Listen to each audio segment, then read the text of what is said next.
వచ్చేసారు అన్న. నమస్తే నమస్తే అన్న. రింగ్ రోడ్డు కాడ పాట చూపిస్తానన్నావని మా వాళ్ళని తీసుకొచ్చి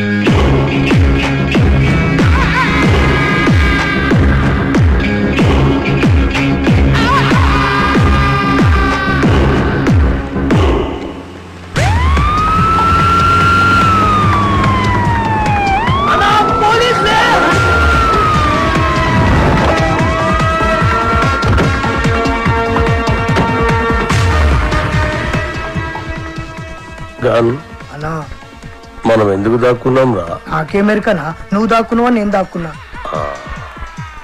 మీరెందుకు దాక్కున్నారా? మీరు దాక్కున్నారని మేము దాక్కున్నాం. నేనెందుకు దాక్కున్నాను రా? అదే కదా అని అడిగేది.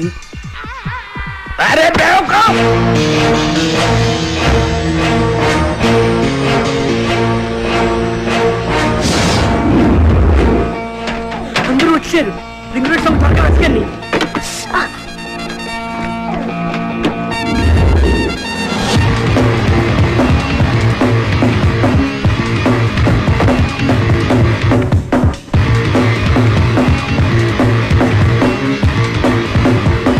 ఏంటి ఇన్స్పెక్టర్ గారు దేని మీరు వచ్చారు?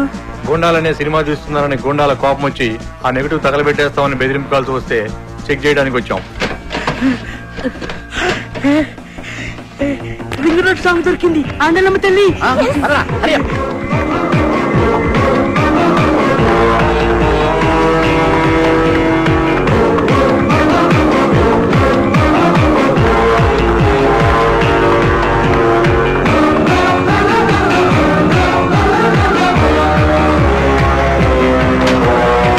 ఈ రింగ్ రోడ్ కాడ సాంగ్ తో బాబు గారి కెరియర్ ఫినిష్.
అసలు మీరు ఎందుకు పరిగెత్తున్నారన్నా? నువ్వెందుకు పరిగెడుతున్నావురా? అలా నాకేమెరికనా నువ్వు పరిగెత్తున్నావు నేను పరిగెత్తున్నా. మీరెందుకు పరిగెడుతున్నారా? మరి నేనెందుకు పరిగెడుతున్నాను? ఏ కదా అని అడిగేది.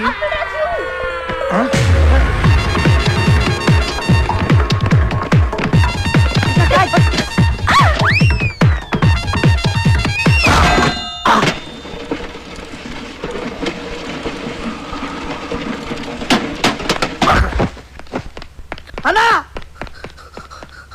అన్నా అన్నా అన్నా అన్నా అన్నా చచ్చిపోయినవా లేదన్నా చచ్చిపోయినవా అన్న పుల్లెడితో చచ్చిపోతాం అనుకుంటే డబ్బాలు ఎత్తిపోయిన పడి చచ్చిపోయినవా అన్న ఇట్లుండే తోడి ఎట్లా అయిపోయిన వాళ్ళ ఎందుకురా ఏడుస్తున్నావు? నువ్వు చచ్చిపోయినావు కదా నా దగ్గర ఏడుస్తున్నానా? నేనెక్కడ చూశాను రా? అదే కదా నా అడిగేది. అల్లా అల్లా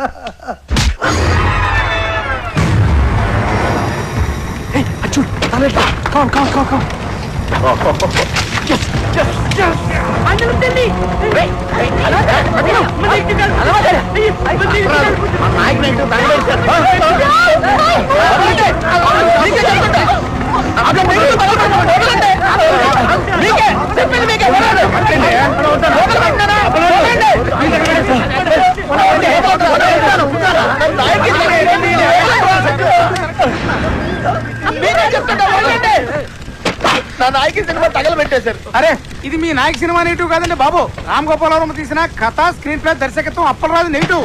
జ్ఞానం మీదేమో అప్పలరాజు రాసుంటే వాళ్ళు ఏమో కన్ఫ్యూజ్ అయిపోయి తగలెట్టేశారు ఇక్కడ.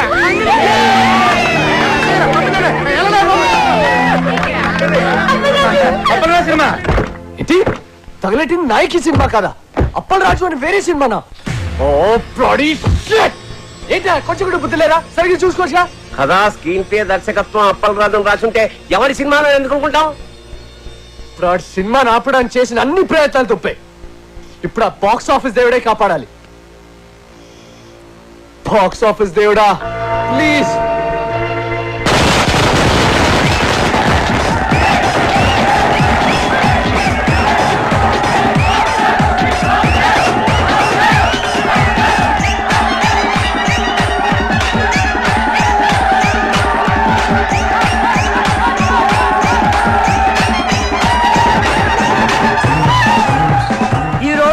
రెండు పెద్ద సినిమాలు బాక్స్ ఆఫీస్ ముందు పోటీ పడ్డాయి. అందులో ఒకటి బాబులకే బాబు అయిన బాబు గారు ప్రముఖ దర్శకుడు వై వెంకట కాంబినేషన్ లో వచ్చిన ప్రాణం తీస్తా, మరొకటి కేటీ కనిష్కల క్రేజీ కాంబినేషన్ లో కొత్త దర్శకుడు అప్పలరాజు దర్శకత్వంలో వచ్చిన నాయకి. మరి రెండు సినిమాల భవిష్యత్తు ఏ విధంగా ఉండబోతుంది అనేది మరి కొద్దిసేపట్లో మనం తెలుసుకోబోతున్నాం. ఈ రెండు సినిమాల గురించి ముందుగా క్రిటిక్స్ ఒపీనియన్స్ తెలుసుకుందాం. బాబు గారు వై వెంకట్ల కాంబినేషన్ లో వచ్చిన ప్రాణం తీస్తా సినిమా సూపర్ డూపర్ హిట్. ఇది వరకున్న బాక్స్ ఆఫీస్ రికార్డులన్నిటిని ఈ సినిమా బద్దలు కొట్టే పరిస్థితి కనిపిస్తోంది. ఈ సినిమాలో బాబు గారు తల వెంట్రుకతో 900 మంది నరికి చంపే ఎపిసోడ్ ఈ సినిమాకి హైలైట్. కమర్షియల్ సినిమాలకే ఇదొక ట్రెండ్ సెట్టింగ్ సినిమా. ఈ సినిమాకి 4 స్టార్స్ ఇస్తాను. వై వెంకట గారి డైరెక్షన్, బాబు గారి నటన నెక్స్ట్ జనరేషన్ కూడా డామినేట్ చేస్తాయి. నేను ఈ సినిమాకి 4.5 స్టార్స్ ఇస్తున్నాను. ఇకపై తెలుగు సినిమా చరిత్రని బిఫోర్ ప్రాణం తీస్తా, ఆఫ్టర్ ప్రాణం తీస్తాగా డివైడ్ చేయొచ్చు. ఈ సినిమాకి నేను 5 స్టార్స్ ఇస్తాను. ఇవి కూడా సరిపోవు, కానీ ఇవ్వడానికి నా దగ్గర అంతకు మించి స్టార్స్ లేవు. Thank you sir. ప్రాణం తీస్తా సినిమా గురించి మీ ఒపీనియన్స్ తెలియజేసినందుకు. మరి నాయకిని ఎవరైనా సినిమా అంటే అది సినిమా అన్న పదానికే అవమానం.